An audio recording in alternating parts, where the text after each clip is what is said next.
Well, we are here today for the swearing-in ceremony of the remaining 10 commissioners that will complete the Oyo State Executive Council, what they normally call EXCO. For those of you who are returning commissioners, we're happy to have you back as part of the Executive Council.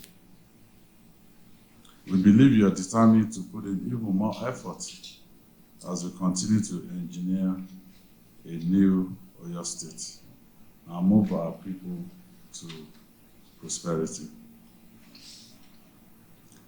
Well, we have also brought in some new faces that we know will play important roles in the realization of our vision for the good people of Oyo State. I'm sure that if you pay attention, you will see that the things that our people are asking for are not things that are beyond us. Our people yearn for growth and development. They want good roads and quality infrastructure, even as they are asking for employment opportunities and economic prosperity. Well, we know that they have been starved of these basic functions of government for many years. And that can make the task we're expected to perform seem overwhelming, because when people are hungry and then they've been starving for several years, when you bring food, the tendency is they want to eat everything like yesterday. For example, we have been receiving reports of people complaining about roads. Some have even gone as far as saying that the state government is starving the local government authorities of funds. However, local government funds, from the federal allocation go directly into what they call the JAC account, the Joint Allocation Account Committee. But after they have drawn the first line charges, such as salaries for primary school teachers and local government workers, and expenses for primary healthcare centers, what is left is meager.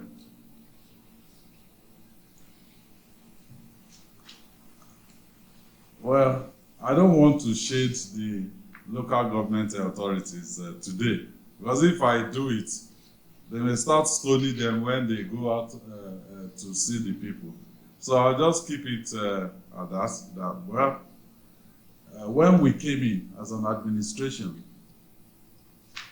we had 11 local government areas with backlog of salaries, and we had to pay those backlogs. And we don't want to walk that route again. Everybody seems to be looking at the money we have saved so far.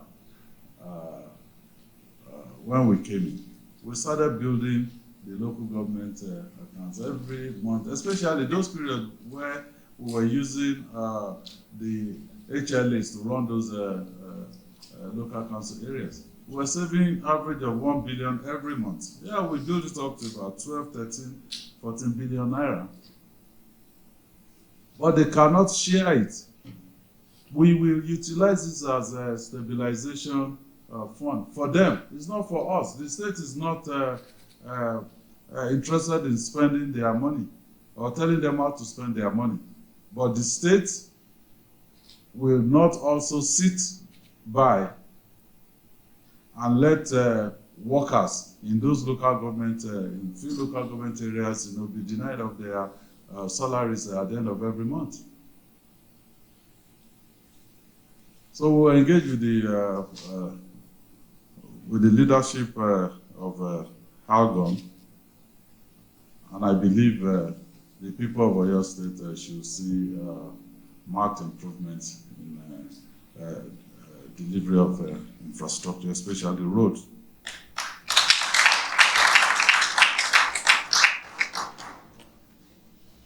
We know the importance of development at the grassroots, and this is why we keep pushing for investments to go to local government areas. Just last week, we were in France, and the Commissioner for Local Government and Chieftaincy Matters, Jibayo Lawal, was there also, having meetings with investors willing to come and collaborate with us. After our youth received training on technology-driven food system under the Youth Entrepreneurship in Agribusiness project year, they will need to practice, and some of them will need their jobs. Some of them will need to come together, to form alliances to work together. So, yes, things may not be happening as fast as some people want it to, but things are happening rapidly compared to what obtained in the past. Our integrated approach to governance is bringing development, and we're not concentrating only in Ibadan. Very soon, implementation of the Rural Access and Agricultural Marketing Project, RAM, will kick off. The World Bank and the French government are supporting this project to rehabilitate rural roads. So as we reconstitute this Executive Council, our priority should be how to synergize efforts for continued growth. I would like to see more interministerial collaborations and integrated approach to governance. Well, let me pause at this point to welcome Dr. Wasil Olatubosun.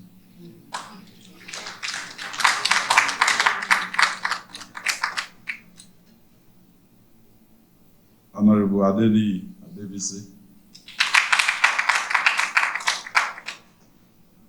Barrister Ramon Abiodun Abdurrahim, Barrister Olasunkami Olaleye, Seun Fakorede. Very soon we'll put Honorable behind it.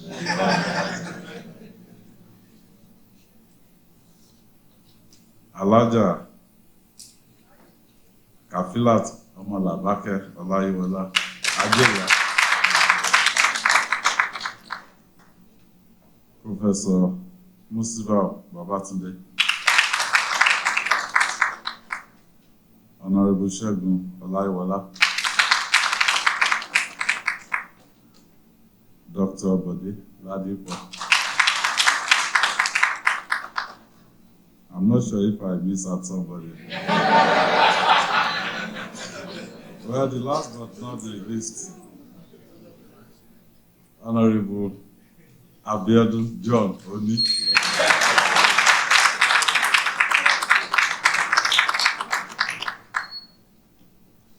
You'll be joining the already sworn-in returning commissioners to reconstitute the Oyo State Executive Council.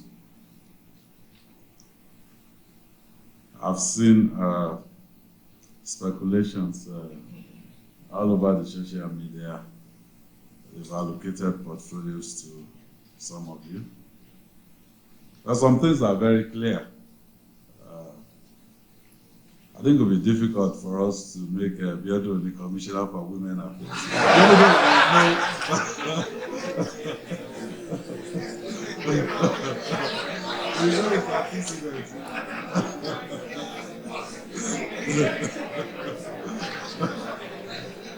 We should. No, we won't.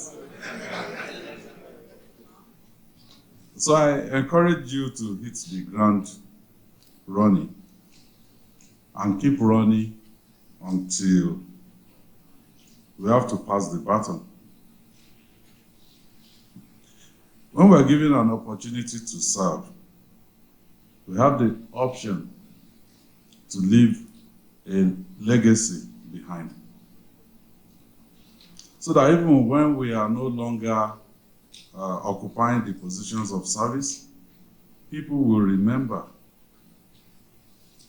the period that we spent in office as they compare it to our successors. So this is why I say it is our people who have been enjoying good governance in the last 2 years that are the best position to respond to the question of who has served their interest better. I read on social media, somebody sent it to me, oh, it's been trending that during the previous administration, the Agodi Gardens was not flooding. But during this administration, because we promised Omituntun, there's been plenty of water and the place has been flooding. They do have very short memory. At the last minute, I had to change my inauguration party from Agodi Gardens to MOV 21 because the place flooded. We're not to join issues with them. We believe that our people, they are enlightened and they know what is going on. And I have a very good news for them. If all the opposition got to offer our people in Oyo State is the achievement of the previous administration, we know our people rejected them with that their achievement. So if that is all they have to offer, well, that is good news.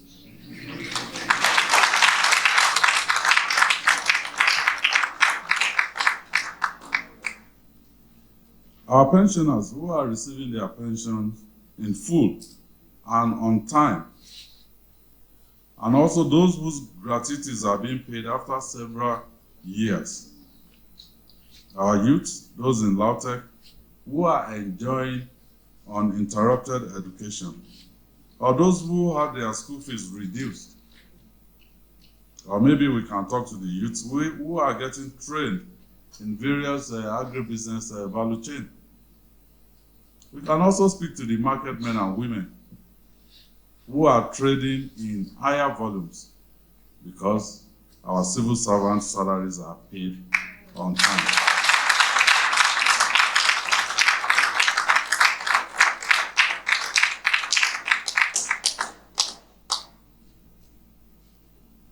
The first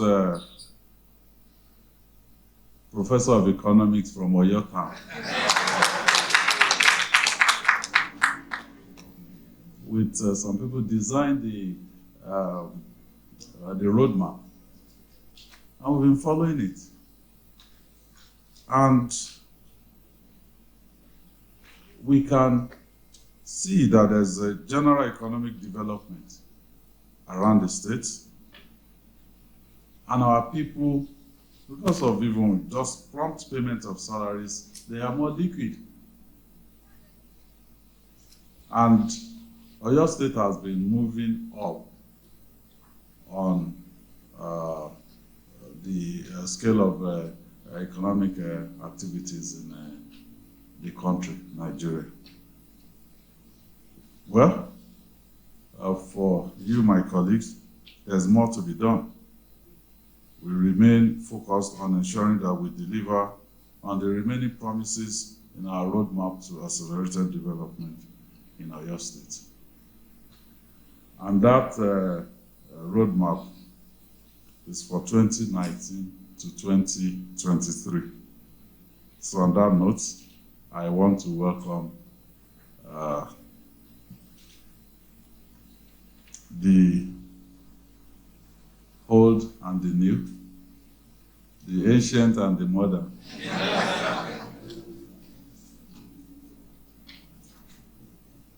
As members of the Oyo State Executive Council, to the glory of God and for the benefit of the good people of Oyo State. Thank you and God bless you.